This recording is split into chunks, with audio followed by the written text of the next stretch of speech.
Welcome back, everybody, to another episode of the Workplace Wonder Lessons from the Experts. We have an awesome guest today. I am very excited to talk to. This is a topic that, as I was just saying before we started recording, this is a topic that I think we've all experienced some level of. And it's often not talked about, it's very often unaddressed. And we all work within these systems that experience this and don't know what to do with it and don't understand what's wrong with us and maybe start blaming ourselves with some of the feelings that are coming up. So today's topic is organizational trauma. And I am honored to welcome my guest today, Dimple. Hi, Dimple. Thank you. Hi, thank you so much for having me. Thank you for coming on. As always, and as I've mentioned before, I always like to give my guests an opportunity to introduce themselves. The purpose of this is in an effort to be more inclusive so people can speak to their own wants and needs and not be introduced by somebody else. So if you don't mind, go ahead and introduce yourself and give us a little background. Sure, yeah, thank you for having me. My name is Dimple Dhabalia. I am a human-centered leadership and story healing coach. I'm also a founder of Roots in the Clouds. Um, I spent almost 20 years working at the crossroads of the government and humanitarian sectors, specifically working on asylum and refugee issues in the government. 12 of those years were out in the field interviewing asylum seekers and refugees. As a result of which, I experienced all kinds of what I call occupational traumas. So things like vicarious trauma, compassion fatigue, moral injury, and then the typical burnout and anxiety. But I found that I was working in an organization that really celebrated the resilience of kind of the spirit of the refugees and displaced people that we were serving, but that ethos of care wasn't always coming back to those of us actually doing the work. And so, um, about, or I guess in around like 2010, 2011, I was in Zambia on assignment. It was 2010. And I ended up really, I was struggling with the work. I was struggling to manage my emotions. Um, and I ended up uh, kind of realizing that I was experiencing symptoms of vicarious trauma, but there was so much stigma around mental health in the workplace, and especially in the government when you're talking about having a security clearance, things like that. These aren't things you talk about. So it was a lot of me trying to figure out how to help myself. But then I started thinking about that if I'm going through this, others must be as well. And I've always been very fortunate to be able to speak up. And so I really started advocating from within my organization about the need to address these kinds of occupational challenges in our work. Um, and so I kind of pivoted within my organization to work on workforce well-being issues up to a point. And then I kind of hit a wall um, and ended up leaving in 2021 to start Roots in the Clouds, where I have this personal mission of what I call putting the human back into humanitarian work. And when I Hmm. talk about humanitarian work, I'm actually talking about any kind of work where people are in the business of alleviating pain and suffering for others. So in my book, it's a very broad range of people, everything from medical professionals to aid workers, things like that. So yeah, and so my work now, I kind of work at the intersection of generational trauma and moral injury, and really supporting like a holistic approach to addressing individual and organizational trauma in organizations. So that's kind of the long version. Yeah, there's a lot to unpack there. Okay, so I want to start first of all. I know so many podcasts do this funny thing where they wait till the very end for a person to plug their book or website or whatever it may be. I'd love if you could just plug your book real quick, tell us when it's coming out, and maybe just a brief description of what it is. So my book is called Tell Me My Story: Challenging the Narrative of Service Before Self. It comes out on February 21st. And it is available for pre-order now, but then it'll be live after that. I also have a companion podcast that I've released a couple of weeks ago called Service Without Sacrifice, and they're conversations on hope and healing. And so it's a limited series podcast, and each episode of the podcast focuses on one part of the book. And so I'm really excited about this. It's part memoir, part manifesto, is what I call it. So it really focuses on, or kind of follows my journey um, through from like childhood up through uh, the work that I actually did in serving asylum seekers and refugees, and kind of tying together what I call the story healing cycle, and how those moments that shape us in our childhood often lead us on this path of service. And then, like, how does that manifest, and how do we heal from that? And then the manifesto piece is really uh, trying to have accountability for organizations to provide a holistic human-centered duty of care for their staff that goes beyond just the traditional safety and security, but really looks Mhm. at the whole person and ensuring the whole person well-being. I love that. I love that. And it's a lot of the areas that I'm focusing my attention towards in my studies and as with my work is it's just so important for workplaces to do more than just provide a safe environment. They have to really take care of their employees, and especially ones that are doing humanitarian work. I related a lot to some of what you were saying.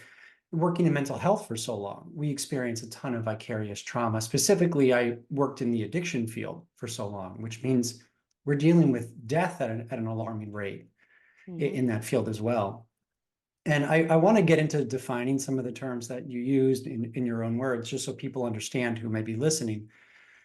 But you talked about compassion fatigue, and I want to define that. I want to define vicarious trauma.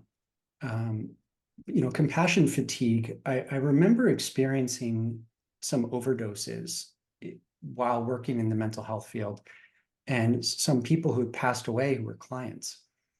And the first few rocked me. I just was Mhm. like, I couldn't sleep. I was crying. It was really like a mourning process. But then after a few, I realized that I was numb. And it would happen, and it was like, well, that's the field we're in. And we would all, as a unit, as a treatment center, would just sort of say, like, hey, this is on to the next one, even more reason why to take care of our clients better. And just sort of dismiss it in that way without addressing or talking about it further. And I remember reflecting back a number of times throughout that. Like, I don't think it's normal to feel this way about death. And even as a clinician, of course, there's boundaries that you have there, and there's certain mental boundaries you put up of not getting too close, but you can't help but learn to love the people you work with or find some type of feelings for those people. So losing them should also incite some feelings. So I would love if maybe you could define in your words or how you use it, compassion fatigue. Yeah, so actually so much of what you just said also that I want to address. But yeah, so I look at compassion fatigue as um when we, first of all, I think many of us come to this work because we've had experiences in our own life, either with the thing that we end up working in or with people who have helped us in some way. And so there's this desire to want to give back in some way. So we go into these professions with this kind of idealism of all the good we're going to do and Mhm. how we're going to help people. And you get to a point. So for me, for example, with like when I was an asylum officer, the first, this was my dream job, sitting down and bearing witness to the stories of people who had experienced persecution, and then being able to kind of make a decision on their case, right? And so that was it was incredible for me. And I remember, much like you're saying, that I was so impacted by the stories that I was hearing. But over time, as I started hearing kind of similar stories over and over, or I talked to other colleagues who had been there longer, I started experiencing like feelings of being jaded, right? And so to me, compassion fatigue is that point at which you start feeling kind of jaded about the work. You're not as tolerant, maybe. Um, and it also bleeds outside of work, right? So we start to have a hard time feeling compassion for people in our lives, right? In our personal lives. Mhm. It's that point at which we are just we have nothing left to give. And so Yes. that's really compassion fatigue as far as the way that I look at it. Yeah. And it's something to me that is not, I mean, of course, helping professions, experience it a lot, or a profession like the one that you were in, I can only imagine the stories that we hear. And part of what makes us good at our jobs is the fact that we feel we care, we want to help. Um, there is a bit of a sort of defense mechanism our brain puts up that we do have to protect ourselves to some extent because we can only take on so much. Yeah. Um, I call it the wall of professionalism. So in my book, I talk about this, that for so many years I had put up this wall of professionalism, and I took a lot of pride in that, that I can sit and I can do this challenging work, and it doesn't impact me, but it was impacting me. That's the right. thing, right? And that's what I was going to say is I think that we believe that we're putting these defense mechanisms to protect us, and we have to do this, and this is how we do our job better. But it's sort of a little lie that we tell ourselves to just keep going every day and to sort of excuse away all of the pain that we're experiencing and avoiding dealing with. And so that's sort of one area of organizational trauma, or at least a response to it. What is vicarious trauma? So vicarious trauma is where so oftentimes it's interchanged with the term secondary traumatic secondary traumatic stress. They're very similar concepts, but they're a little bit different. So vicarious trauma is where over time, because you are exposed to the trauma of other people, you start experiencing symptoms of that trauma, even though it's not your own trauma per se. Mhm. Secondary traumatic stress is similar, but secondary traumatic stress can happen with a single incident. So you could be out, so when I was doing the work that I was doing, we could be out somewhere in the field and have one thing happen and start experiencing somebody else's trauma. It didn't have to be kind of over time, but mine definitely happened over time. And what was interesting is the only reason I knew about vicarious trauma was because my first job out of law school was with the Attorney General's office in Denver, and our unit worked on child abuse and neglect related issues, and had a wonderful boss at the time who recognized exactly what we're talking about, that this kind of work impacts you as a human being. It's going to impact you. Yeah. And so he would have our unit go through kind of a vicarious trauma workshop every year, things like that. And I remember as a young attorney, I was so like, why do we need this? I'm Right. fine. I don't need this. I can eat a sandwich and review my cases, which should have Yep. probably been a red flag. But yeah, and so that seed got planted though, and it was literally a decade later when I was in Zambia and actually experiencing the vicarious trauma that seed like came to fruition where I was like, oh, now I get it. You know? And what you're saying there is really important to consider because I think, especially as young professionals, we go into these situations and we do have this belief that it's not going to happen to me. And I understand what you're saying, it's not going to happen to me, but this is why, to me, that it's so important that people take time throughout their careers to reflect on themselves and what they're feeling and the emotions that are coming up and the differences that have occurred over time. Because we do need to deal with some of these things. And sometimes a seed will be planted early in your career about vicarious trauma. And then years later, it comes back up and you go, oh, okay, this is what they were talking about. I can deal with this now. But there's Yeah. no shame. I just want to be clear that there's no shame in being a young professional and experiencing these things and not dealing with them in the moment, or Yeah. think that you are dealing with them. It's all sort of part of the learning process as we go into our professional lives. 100%. And the thing I would add to that is I was really lucky that I had a boss who had the forethought to at least um, talk about it, right? That's And pretty so special.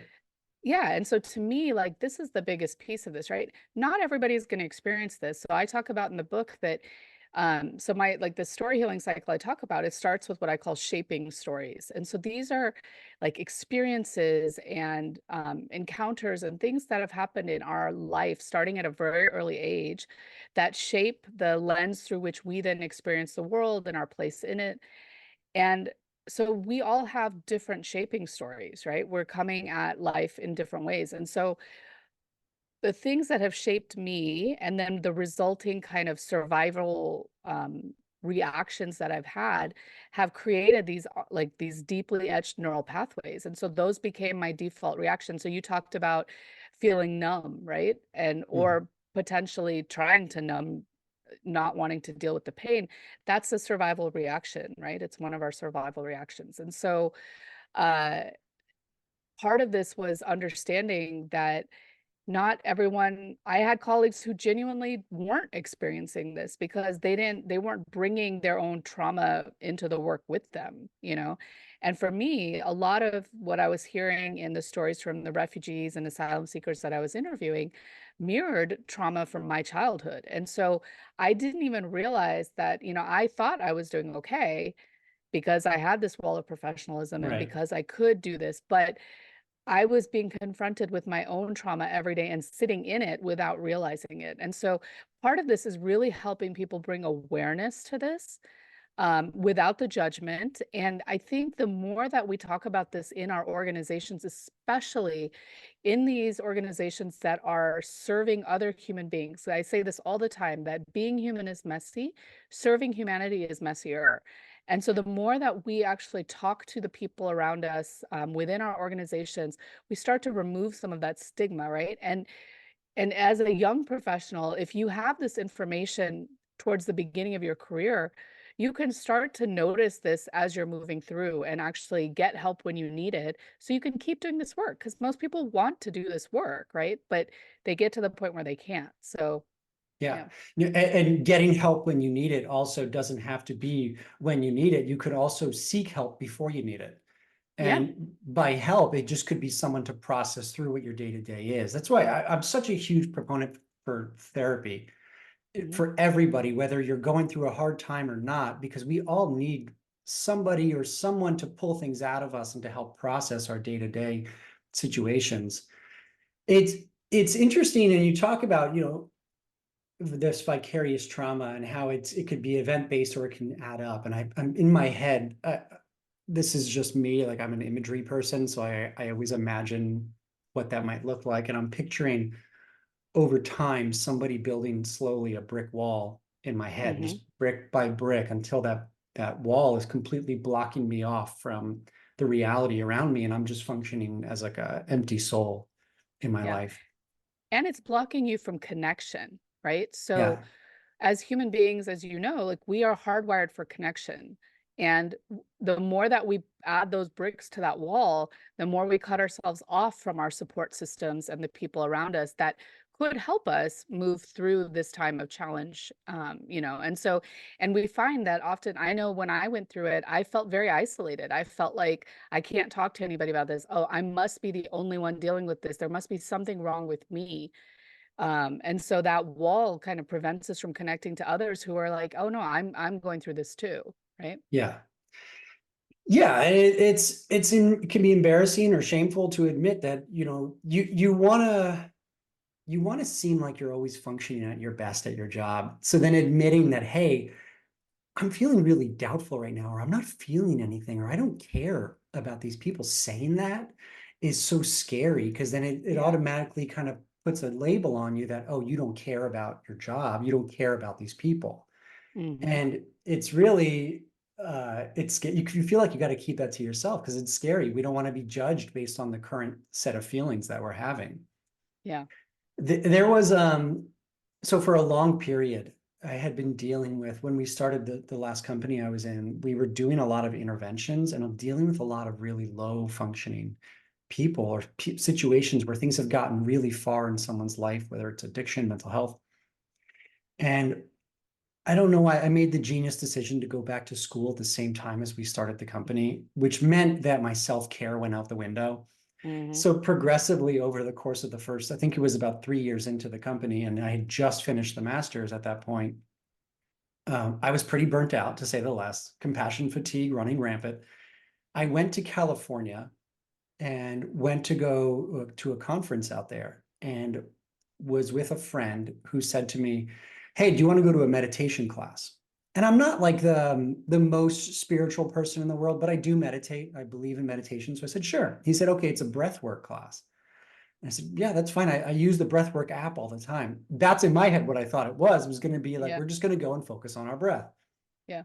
But it wasn't. It was a very intense form of breath work where about 5 minutes in, and I couldn't explain to you the thoughts and feelings going through my head. I just could not stop crying. I Yeah. started crying and it was uncontrollable, and I cried for an hour straight. And I remember afterwards, like trying to wipe away my tears and being like, what just happened to me? And I went up to the teacher, the person running the group, the facilitator, and I said, hey, can I ask you something? And I just started crying again. And she goes, it's your first time, isn't it? She goes, let me guess, you work in a helping profession. And I Hmm. said, yeah. She goes, and let me guess, you don't often release any of the things that you deal with on a day to day. She goes, we Yeah. just broke down that wall of vicarious trauma that you've been dealing with, and you've been hoarding all of these people's energy and trauma. We just released it and let it go. But you got to do this more regularly, or it's going to keep building up. And the way I felt afterwards was incredible. And it opened me up to a whole different level of self-care of where, okay, I just realized how poorly I was operating for so long. And it led me to go back to therapy, led me to go back to start doing more self-care stuff because I realized that while trying to protect myself and protect my own image in this profession, I was underserving the people that I was looking to help. Yeah. I love that. Sorry, go ahead. No, that's really it. So it was just such an eye-opening event to realize, the shame that we feel sometimes of not wanting to deal with our own things prevents us from being the best possible version of ourselves at our jobs. 100%, and I think that is a really important piece of this, right? Like, I always say that people don't wake up in the morning and stretch and say, today I'm going to go out into the world and just be mediocre, right? Like Right. we we genuinely want to do well, most of us. And when we go into a helping profession, it is often hard to create boundaries around our own kind of energy and self-care because there's again this need to like when we're in service of others, there's often a comparison, right? Like, oh, well, this person that I'm serving is so much worse off. Like, who am I to complain? Who am I to do this? Why do I, and so we will often minimize our own kind of needs because we feel like the needs of the people we're serving are greater. And the problem is that, just like you said, then we're not really effective at serving people because over time this is going to build up. And one thing that I noticed was that, you know, I've been reading a lot more about like these kinds of somatic practices for this exact what you're talking about, that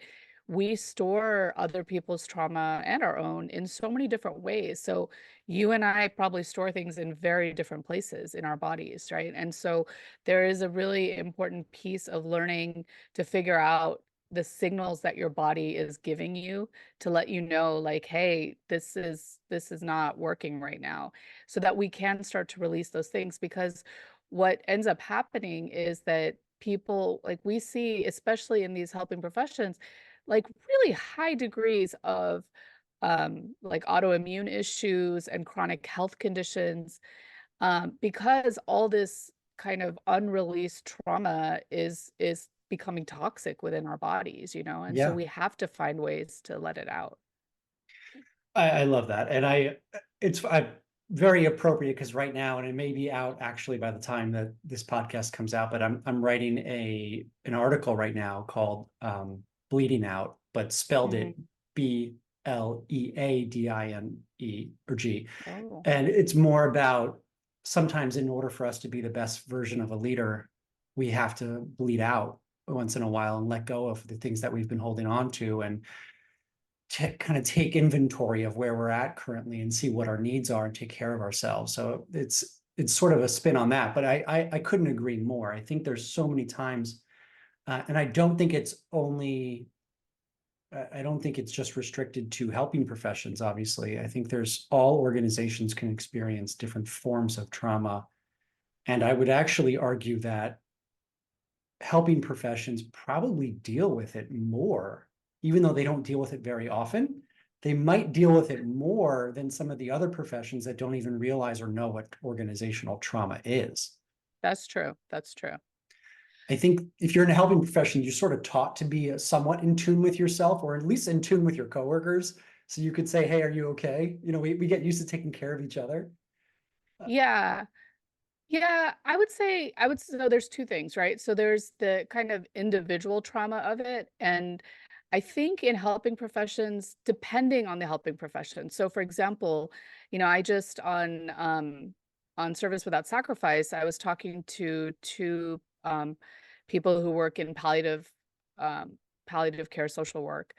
And one of them worked also in like geriatrics and things like that. And so she talked about how that culture in geriatrics was a lot more supportive. And so there was this thing where people, excuse me, would ask you, are you okay? And you could say, no, I'm not. And they would actually take the time to sit with you in your pain, um, with empathy, not trying to fix it, not trying to do anything, but just they understood that concept of empathy. But other helping professions, so for example, I look at the work that I was doing as a form of helping, right? Like we were working with these vulnerable populations. My organization had not like did nothing to prepare us for how the work might impact us. We had one day that was set aside for how to interview survivors of torture. And so it was about learning how to be, how to, create that rapport Mm. with the person, how to be sensitive, how like all that stuff. And at the end of that, they would have maybe like a half hour, 45-minute voluntary session about um, the stress and trauma of the work. But when I went through my training, they didn't even have that. And so there was no real understanding of or if there was no acknowledgement of, hey, this kind of work could lead to this. And so I would say that it just kind of depends. And so that's on the individual side of the trauma. But when we're talking about org trauma, we're really talking about systemic issues, right? Like Sure. trauma to the systems within the organization. And so, you know, like just like individuals experience wounds, and you think about all systems are created by individuals. And so if we're bringing our own trauma into that, we Hmm. are going to create systems that perpetuate that trauma. Sure. And so when our systems start to get traumatized, it's because of, we describe it as the water that we're swimming in. So I like to use that anecdote of like there's two fishes swimming along, and then this kind of older fish swims by and is like, hey, boys, how's the water? And the two fishes keep swimming, and then they're like, one looks at the other and is like, what the heck is water? Right. And so it's this idea that it becomes the norm of how we operate, and it's impacting everyone in really terrible ways. And so collectively, we focus on addressing kind of the needs of the mission, Hmm. but we don't notice that the organization itself is really breaking down and it's not sustainable the way that we're doing things. And so then that in turn kind of pushes back out to the individual trauma again. And so there's like a lot of things that contribute to this, right? Things like a lack of transparency um, by organizational leaders in terms of decision making, right? And so this often leaves staff having to kind of guess at why a Hmm. decision was made, or leads to gossip about the motivation behind why decisions and choices were made. Um, a lot of organizations that, in the book, I talk about shifting from metrics driven cultures to human centered cultures. And I recognize that we exist in, we go to work, and there have to be metrics to measure, if we're meeting what we're saying we're going to do. But when metrics are the only thing that's being measured and the only thing that's driving policy or, um, how we do things in an organization, it's problematic because it takes out the human factor. And so Hmm. I always laugh about how, the Industrial Revolution is, it was credited with creating efficiency, right? And in kind of like factory jobs and things like that, that's good. That's helpful, to create some efficiencies and things like that. When but they wanted to apply that model across the board. And so when you're working in an organization with human beings, we are not robots. And especially No. when we're serving other people, you can't expect us to just compartmentalize ourselves and keep moving forward. And there's no, we talk about there's no way to selectively mute our emotions. And um, so it doesn't really factor in all of that. And so there's this need to bring workforce health and well-being into our policymaking. It needs to be like a cornerstone piece of how we create policies. And then perceptions by staff of actual or just perceived racial, social, or other inequities and unfairness, outdated policies, procedures, and practices about how we hire and fire. So I don't know if you've experienced this, but when you have internal kind of jobs open up and people are applying, and then there's no, like the person who gets it finds out, but there's no real discussion with the people who didn't get it. And so Mhm. then so things like that. And then again, this lack of acknowledgement of common occupational traumas that impact people like this. So all these kinds of things together um, create uh, organizational trauma. And it it can't like I talk about this with leaders a lot that, if you really want to heal organizational trauma, you have to address and heal root issues first. You can't just like do the surface level, check off the box kind of thing. Like it takes some work. Yeah. Right. Like you can put the Band-Aid on the wound to start, but then you have to really start to dig deep and figure out where is this coming from? Why is this happening? And address those root causes. It makes so much sense. And I keep hearing what you said in the beginning about bringing humanity back into humanitarian work. And that's what it sounds like you're asking everybody to do, is to remember that organizations aren't just a building full of people. They're a living, breathing ecosystem that is affected with feelings and emotions, that's affected by uh, every decision that a person makes. So we need to be considerate, and oftentimes just simply asking ourselves is how would this make somebody feel? And not questioning every single decision that we make. Some things have to happen for business, but Sure. making sure that we're reducing the impact as much as we can, and then also addressing any impact that we've caused before. So the model of organizational trauma and treating organizational trauma, it's really important, the work that you're doing, actually, because from what I remember from some of the research that I had read was that actually one of the best things you can do is bring in an outside provider to help alleviate some of that organizational trauma, because one of the symptoms of organizational trauma is enmeshment in the workplace with each Yeah. other. Is that right? 100%. 100%. The good news is, right, that we can reset and redesign traumatized cultures. It doesn't have to be the norm moving forward. But you're right, to heal those root issues, you really do need kind of an independent third party to come in to help kind of facilitate those discussions. Because the other part of this is you have like what's happening at the leadership level. And so a lot of times there's work that needs to be done within the leadership team itself, but it all trickles down into the workplace. And so we have to be able to kind of take a whole organization approach to where, we're talking to staff to understand how this is showing, like what's the trauma that's showing up for them, in what way are these traumatized systems impacting them, and then at the leadership level, what's the breakdown within the leadership side of things that is contributing towards this. And so these are not easy discussions to have, but they're really, really important discussions. And I always say, like, this is not a one and done. This is something that takes some time to do. But when we invest the time and the energy to do this, number one, it sends a really clear message to staff that, hey, we do want to change this. We don't want this to be our norm. We want to create a healthy, happy organization where, and that's the other thing is for a long time, especially like in my field, I remember there was always this idea that, or like this kind of unspoken thing that, there's 100 people who want your job, you're replaceable, right? Right. And that's fine. Okay, if you want to replace me, first of all, the bench is not that deep in most places anymore, especially post-COVID. But second, the amount of money that organizations are spending to train and retrain new people is it's crazy. It's so much money. And it's not just about that piece of it, but when you're talking about efficiency, if you have new staff coming in, they don't have the confidence yet. They don't have the knowledge base yet.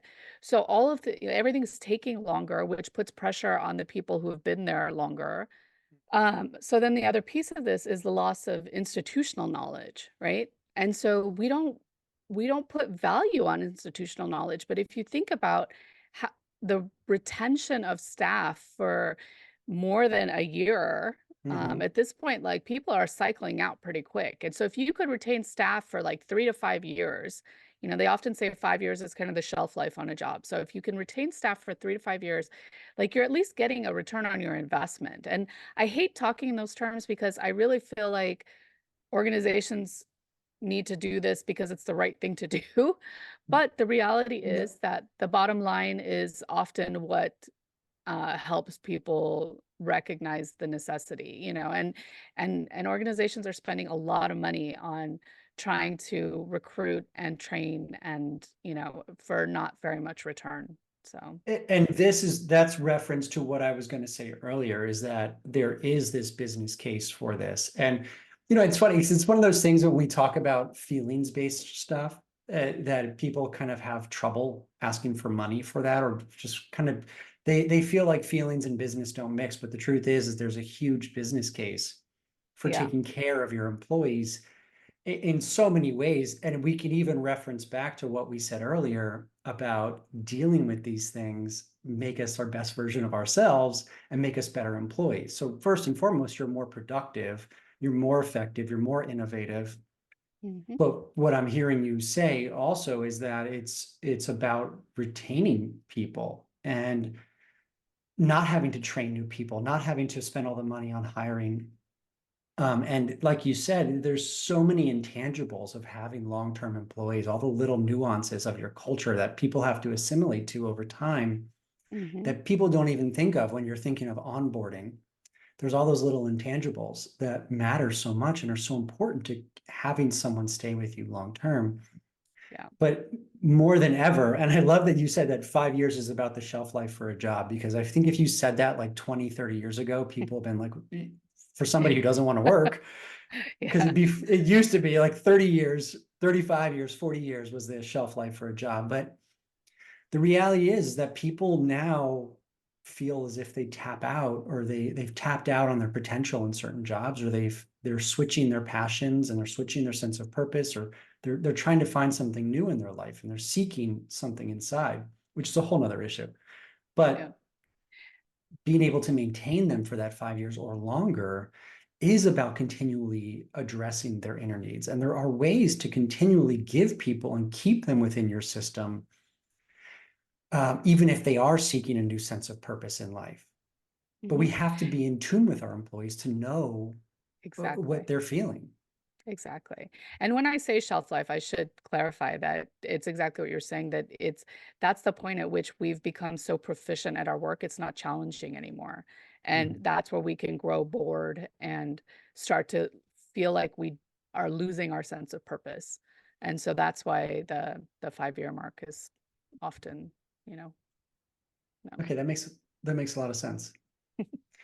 Well, I think we've covered a lot of ground today, and I think if anything that we've spoken to a few different really important points that if anybody who's listening, whether you work in a helping profession, whether you work for a tech company, it doesn't really matter, a law firm, all organizations can experience some level of trauma, and we all think of trauma as something that is individual and is dealt with on an individual level. But the reality is that organizations are made up of individuals and yeah. are human. in their own right. They're a system, just like a human being is a system with different organs and all of that going on. Yeah. So we, from what I'm hearing is that, and I love what you said before, and I'll say it again, is that bringing humanity back into, you could say humanitarian work, but really bringing humanity back into anything, any type of work that we do, and remember continually that we're dealing with human beings with feelings and emotions that need to be dealt with if we want them to be effective long term, and if we want them to be safe, healthy, and happy within our systems. Yeah. Yeah. Yeah, and looking at the whole human being, because we don't leave a piece of ourselves at the door when we come into work in the morning. And so in order for people to show up and be the best versions of themselves, we have to let them show up as their whole selves. Yeah. I mean, I love that. And I think that's something in some of the presentations that I've done in the past. It's something that I've always focused on as well. It's like Yeah. that's not realistic. You're asking for someone to turn into a robot when they walk into your door. It just doesn't happen that way. Yeah. That's not in human nature. So we need to stop denying the fact that that humans are working for you. Stop making numbers out of people and start treating them as people who have needs. Yeah. I love that. Well, I'm excited for your book to come out. I can't wait to go pre-order it. So people can pre-order on Amazon, I'm assuming?